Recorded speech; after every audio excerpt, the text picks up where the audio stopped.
today I talked to my son's mother, the mother of the child. Okay. The mother of the child. The mother of the child. You. You was too disrespectful. Go ahead. The mother of the child. So I'll take it back a little bit further, because most times I tell the story, I just sort of pick up in the hospital, Crozer-Chester Hospital, where we went to. But it started, I was in Mount Airy. We were living in Mount Airy. And I believe it was... Is you playing like little soft music? Is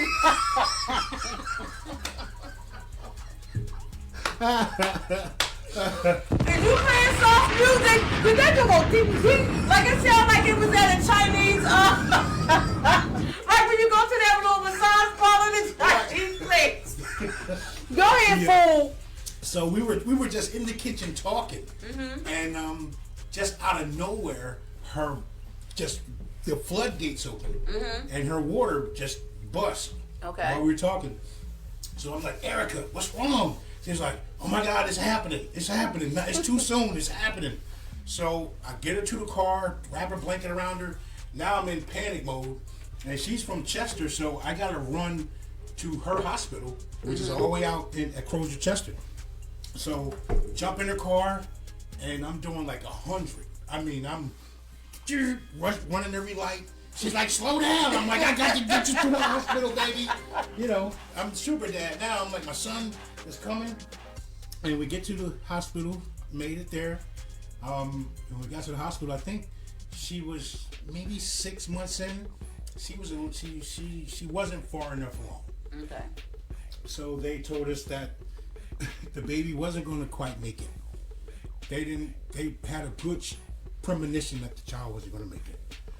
So we went through the whole process. You know, she's checked in. She's trying to relax. The next day, they induced her labor, and little Francesco Amleto Monticello Brown was born. Okay. So I got a chance to hold him. He's only but so big, you know. I think she just sort of detached from it a little bit. Yeah. You know, the mother thing. You know, so he was me. That was my son, and he was here in my hand. So she went ahead and checked out of the hospital. I stayed with him, you know, because I know he's going to have maybe 12 hours. So her mom came to pick her up, so I still got the car. So I took the chance, took the opportunity to run up to King of Prussia Mall. Oh, I thought you were about to say, take that baby out that hospital. Go ahead, because I just don't know where you No. Go ahead. We both went up to King of Prussia Mall. Took him with me. And the baby too? Yeah.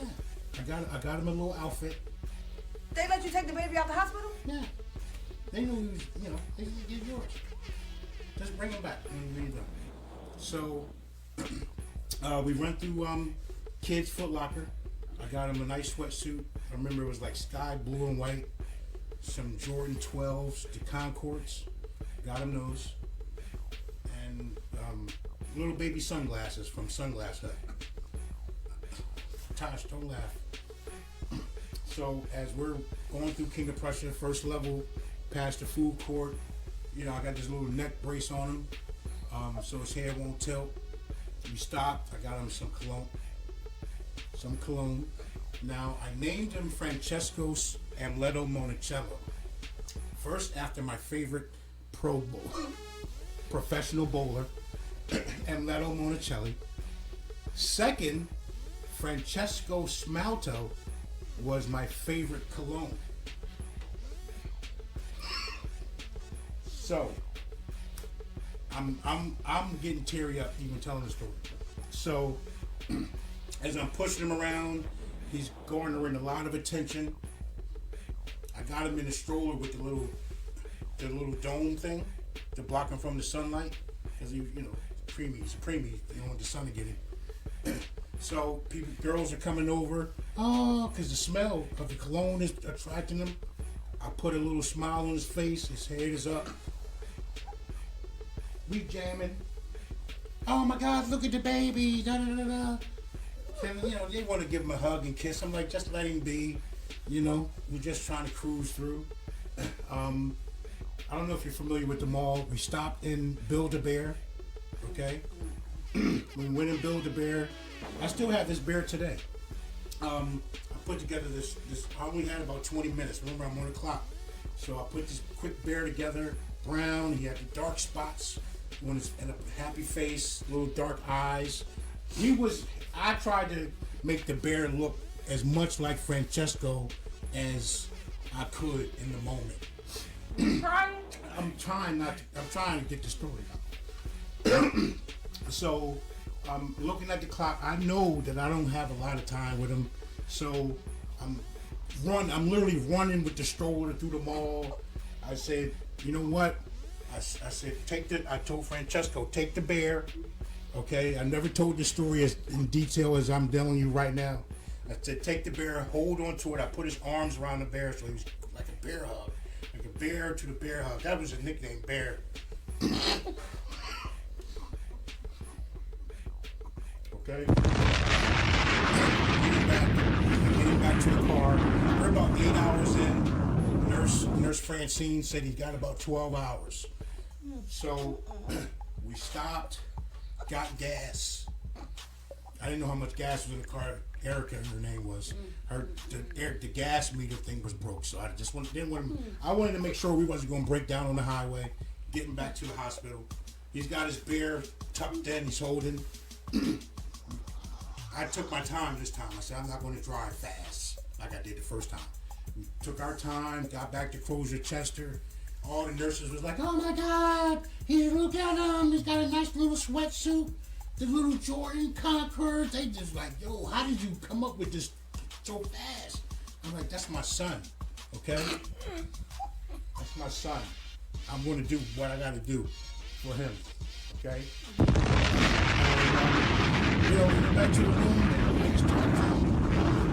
As long as I talked to him until he faded out. And I did.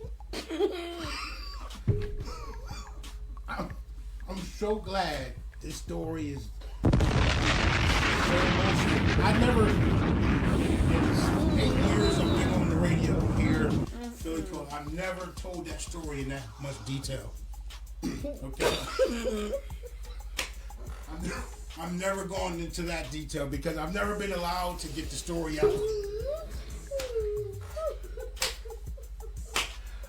But that was him. Yep. You know? They gave me a little heart box. You got my... They gave me a little heart box with his ultrasound, his little footprints and everything. And he was laid to rest at the cemetery on 31st and Leon. Yeah. So every time I go past that cemetery, I give him a little boop boop, a little honk the horn. Yeah. Hey, Trey. Yes, ma'am. When you told this story to the people the other day, what they do? They didn't know whether to laugh or cry. Right. They couldn't get past the sweatsuit part. You know, everybody gets sort of stuck on the sweatsuit like that's just a big deal. Like, how would you have time to get him a sweatsuit? Who would have thought to do that? He was, you know why I did that? You know, I was working at Sneaker Villa for 13 years. So being coordinated was just something in my DNA. I'm not going to let Francesco go out and not be coordinated. We'll stroke your ego till you make that face I like. Sub, follow, Tosh and Truth Podcast.